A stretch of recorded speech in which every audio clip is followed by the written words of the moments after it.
ಆತ್ಮೀಯ ವಿದ್ಯಾರ್ಥಿಗಳೇ, global coaching centre Arakere ಮಕ್ಕಳೇ, ಈ ಒಂದು ವಿಡಿಯೋದಲ್ಲಿ ನಿಮಗೆ ಈ ಒಂದು 2026ರ ಗ್ಲೋಬಲ್ ಜೀನಿಯಸ್ ಅವಾರ್ಡ್ ಈ ಒಂದು ಪರೀಕ್ಷೆಯ OMR ಈ ರೀತಿ ಇರುತ್ತದೆ. ನೀವು ಇದರಲ್ಲಿ ಯಾವ ರೀತಿಯಾಗಿ ಈ ಒಂದು OMR ಅನ್ನು ತುಂಬಬೇಕು ಅನ್ನುವಂಥದ್ದನ್ನು ಹೇಳ್ಕೊಡ್ತೇನೆ. ನೋಡಿ ಮಕ್ಕಳೇ, ಇಲ್ಲಿ ಸ್ಟೂಡೆಂಟ್ಸ್ ನೇಮ್ ಅಂತ ಇದೆ, ನಿಮ್ಮ ಹೆಸರು ಹಾಕಬೇಕು. ಉದಾಹರಣೆಗೆ ಪವನ್ GH ಗಿರಿ ಅಂತೇಳಿ. ನಂತರ ಇಲ್ಲಿ ಮೀಡಿಯಂ ಅದ. ಮೀಡಿಯಂ ಅಂದರೆ ನೀವು ಯಾವ ಶಾಲೆಯಲ್ಲಿ ಅಧ್ಯಯನ ಮಾಡಿದಿರ, ಇಂಗ್ಲಿಷ್ ಮೀಡಿಯಮು ಅಥವಾ ಕನ್ನಡ ಮೀಡಿಯಮು. ಮೀಡಿಯಂ ಕನ್ನಡ ಇದ್ರೆ ಕನ್ನಡ ಮೀಡಿಯಂ, ಇಂಗ್ಲಿಷ್ ಇದ್ರೆ ಇಂಗ್ಲಿಷ್ ಮೀಡಿಯಂ. ನೆಕ್ಸ್ಟ್ ವಿಲೇಜ್ ಅಂತ ಇದೆ, ನಿಮ್ಮ ಊರ ಹೆಸರು ಹಾಕಬೇಕು. ಉದಾಹರಣೆಗೆ ಇಲ್ಲಿ ಅರಕೆರೆ ಅಂತ ಹಾಕಿದ್ದೀನಿ ನಾನು. ಇಲ್ಲಿ ಮೊಬೈಲ್ ನಂಬರ್ ಅಂತ ಇದೆ, ಮೊಬೈಲ್ ನಂಬರು ನಿಮ್ಮ ತಂದೆ ತಾಯಿದು ಯಾವುದಾದ್ರೂ ಒಂದು ವಾಟ್ಸಪ್ ನಂಬರ್ ಇಲ್ಲಿ ಹಾಕಬೇಕು.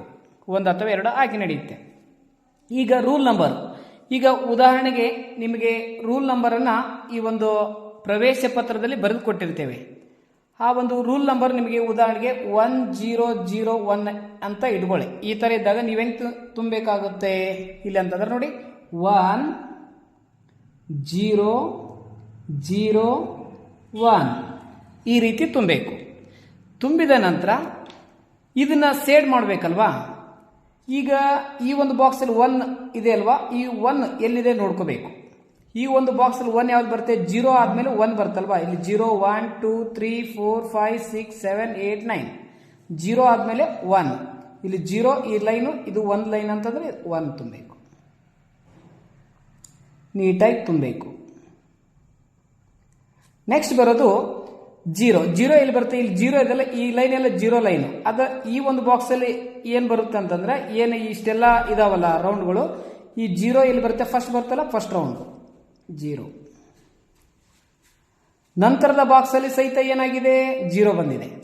0 ಬಂದ್ರೆ ಇದು ಕೂಡ 0 ಲೈನ್ ಅಂದ್ರೆ ಈ ಒಂದು ಲೈನ್ ಕೆಳಗಡೆ ಯಾವ್ದು ಫಸ್ಟ್ ಬರುತ್ತೆ 0, ಅದಕ್ಕೆ ಏನ್ ಮಾಡಬೇಕು, ಸೇವ್ ಮಾಡಬೇಕು. ನಂತರದಲ್ಲಿ 1 ಅಂತ ಇದೆ, 1 ಈ 0 ಆದ್ಮೇಲೆ 1 ಬರ್ತಲ್ಲ, ನೆಕ್ಸ್ಟ್ 0 ಆದ್ಮೇಲೆ 1 ಇದಕ್ಕೆ ಸೇವ್ ಮಾಡಬೇಕು.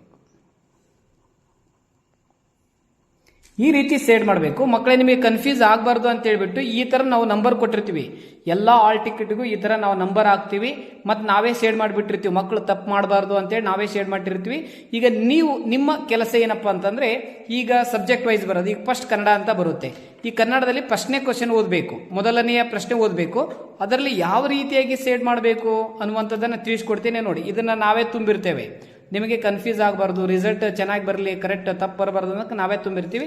ನಿಮ್ದು ಏನು ಮಾಡಬೇಕು, ಇಲ್ಲಿ ಸ್ಟೂಡೆಂಟ್ ನೇಮು ಮತ್ತು ಮೀಡಿಯಮು ಮತ್ತು ವಿಲೇಜು ಮತ್ತು ಫೋನ್ ನಂಬರ್ ಹಾಕಿ ನೀವು ಡೈರೆಕ್ಟಾಗಿ ಏನು ಮಾಡಬೇಕು, ಕ್ವಶನ್ ಓದ್ಕೊಂಡು ಆನ್ಸರ್ ಬರ್ಕೊಂತ ಹೋಗ್ಬೇಕು. ಯಾವ ರೀತಿ, ಉದಾಹರಣೆಗೆ ಕನ್ನಡದಲ್ಲಿ 1ನೇ ಕ್ವಶನ್ ಇದೆ. 1ನೇ ಕ್ವಶನ್ ಅಂದರೆ ಪ್ರಶ್ನೆ ಪತ್ರಿಕೆಯಲ್ಲಿ ನೋಡ್ಕೋಬೇಕು. 1ನೇ ಕ್ವಶನ್ ಏನಿದೆ, ಉದಾಹರಣೆಗೆ ಈ ಪ್ರಶ್ನೆ ಪತ್ರಿಕೆ ತಗೋಬೇಕು. ನೋಡಿ, 1ನೇ ಪ್ರಶ್ನೆ, ಕನ್ನಡದಲ್ಲಿ ಇರುವ ಒಟ್ಟು ವರ್ಣಮಾಲಾಕ್ಷರಗಳ ಸಂಖ್ಯೆ ಎಷ್ಟು? ನೋಡಿ, ಕನ್ನಡದಲ್ಲಿ A 59, B 29, C 39, D 49. ಸರಿಯಾದ ಆನ್ಸರ್ ಯಾವುದಾಗಿದೆ ಇದರಲ್ಲಿ? ನೋಡಿ, ಸರಿಯಾದ ಆನ್ಸರು ಕನ್ನಡದಲ್ಲಿರುವ ಒಟ್ಟು ವರ್ಣಮಾಲಾಕ್ಷರಗಳ ಸಂಖ್ಯೆ ನನಗೆ 49 ಅಂತ ಸರಿಯಾದ ಆನ್ಸರ್ ಇದೆ. ಈ ಕ್ವಶನ್ ಪೇಪರಲ್ಲಿ ಟಿಕ್ ಮಾಡೋದಲ್ಲ, ನೀವೇನು ಮಾಡಬೇಕು, ಈ 1ನೇ ಕ್ವಶನ್ಸ್ಗೆ ಡಿ ಆನ್ಸರ್ ಅಲ್ವಾ, ಈ OMR ಅಲ್ಲಿ ನೋಡ್ಬೇಕು. ಈಗ 1ನೇ ಕ್ವಶನ್ಸ್ ಇಲ್ಲೈತೆ ನೋಡಿ, ಇದರಲ್ಲಿ ಡಿ ಆನ್ಸರ್ ಎಲ್ಲೈತೆ, A B C D. D ವೃತ್ತ ಇಲ್ಲಿ ಬರುತ್ತಲ್ವಾ, ಡಿ ವೃತ್ತಕ್ಕೆ ಈ ರೀತಿಯಾಗಿ ನೀವು ಸೇಡ್ ಮಾಡಬೇಕಾಗುತ್ತೆ. ನೆಕ್ಸ್ಟ್ ನೋಡಿ, 2ನೇ ಪ್ರಶ್ನೆಯನ್ನು ಓದ್ಕೊಳ್ಳಿ ಮಕ್ಕಳೇ. ಮರ ಈ ಪದದ ಬಹುವಚನ ರೂಪ. ಆಪ್ಷನ್ ಎ ಮರಗಳು, ಆಪ್ಷನ್ ಬಿ ಮರವು, ಆಪ್ಷನ್ ಸಿ ಮರ, ಆಪ್ಷನ್ ಡಿ ಮರ ಗಿಡ. ಯಾವುದು ಮರ? ಸಹಜವಾಗಿ ಬಹುವಚನ ರೂಪ ಯಾವುದು, ಮರಗಳು ಆಗ್ತದ. ಹಾಗಾದ್ರೆ ಆಪ್ಷನ್ ಎ ಸರಿಯಾದಲ್ವಾ. 2ನೇ ಪ್ರಶ್ನೆ ಇಲ್ಲಿ OMR ಅಲ್ಲಿ ಹೋಗ್ಬೇಕು. 2ನೇ ಪ್ರಶ್ನೆ ಇಲ್ಲಿದೆ ನೋಡಿ, 2ನೇ ಪ್ರಶ್ನೆ, ಅದರಲ್ಲಿ ಆನ್ಸರ್ ಇಲ್ಲಿ ಏನಿದೆ, ಮರಗಳು. ಅಂದ್ರೆ ಇಲ್ಲಿ ಎ ಐತಲ್ವಾ, ಆದ್ದರಿಂದ ನಾವು ಎ ಹಾಕ್ಬೇಕು. ಎ ಅಂತಂದ್ರೆ ಇಲ್ಲಿ ಎ ಲೈನ್, 2ನೇ ಕ್ವಶನ್ ಎ, ಇಲ್ಲಿ ನಾವು ಸೇಡ್ ಮಾಡಬೇಕು. ಎ ವೃತ್ತಕ್ಕೆ ಸರಿಯಾಗಿ ರೌಂಡ್ ಹಾಕ್ಬೇಕು, ಅರ್ಧ ಹಾಕ್ಬಾರ್ದು, ಹೊರಗಡೆ ಬರಂಗ್ ಹಾಕ್ಬಾರ್ದು, ಚೆನ್ನಾಗಿ ರೌಂಡ್ ಮಾಡಬೇಕು. ನೆಕ್ಸ್ಟ್ ಈಗ 3ನೆಯ ಪ್ರಶ್ನೆಯನ್ನು ನೋಡೋಣ. ಪೃಥ್ವಿ ಈ ಪದದ ಸಮಾನಾರ್ಥಕ ಪದ ಗುರುತಿಸಿ. ಪೃಥ್ವಿ ಸಮಾನಾರ್ಥಕ ಪದ ಯಾವುದಪ್ಪ, ಮರ, ಭೂಮಿ, ಆಕಾಶ, ನೀರು. ಅದಕ್ಕೆ ಸಮಾನ ಅರ್ಥವನ್ನು ಕೊಡ್ತಕ್ಕಂಥ ಪೃಥ್ವಿ, ಅದಕ್ಕೆ ಸಮಾನ ಅರ್ಥ ಕೊಡುವಂಥ ಪದ ಮರ ಅಲ್ಲ, ತಪ್ಪಾಯಿತು. ಭೂಮಿ, ಎಸ್, ಆಕಾಶ ಅಲ್ಲ, ನೀರು ಅಲ್ಲ. ಹಾಗಾದ್ರೆ ಸರಿಯಾದ ಉತ್ತರ ಬಿ ಅಲ್ವಾ? ಅದರಿಂದ ನೀವು ಮೂರನೇ ಕ್ವಶನ್ಸ್ಗೆ ಬಿ OMR ಅಲ್ಲಿ ಹೋಗಬೇಕು. ಮೂರನೇ ಪ್ರಶ್ನೆ ಇದು. ಯಾವುದು ಆನ್ಸರ್ ಇದೆ? ಬಿ ಇದೆ ಅಲ್ವಾ? ಬಿ ಹುಡುಕ್ಬೇಕಿಲ್ಲಿ. ಇಲ್ಲಿ ಎ ಆದ್ಮೇಲೆ ಬಿ ಬರುತ್ತಲ್ವಾ? ಬಿ ವೃತ್ತಕ್ಕೆ ನೀವು ಸೇಡ್ ಮಾಡಬೇಕು ಈ ರೀತಿಯಾಗಿ. ಹೌದಲ್ವಾ ಮಕ್ಕಳೇ?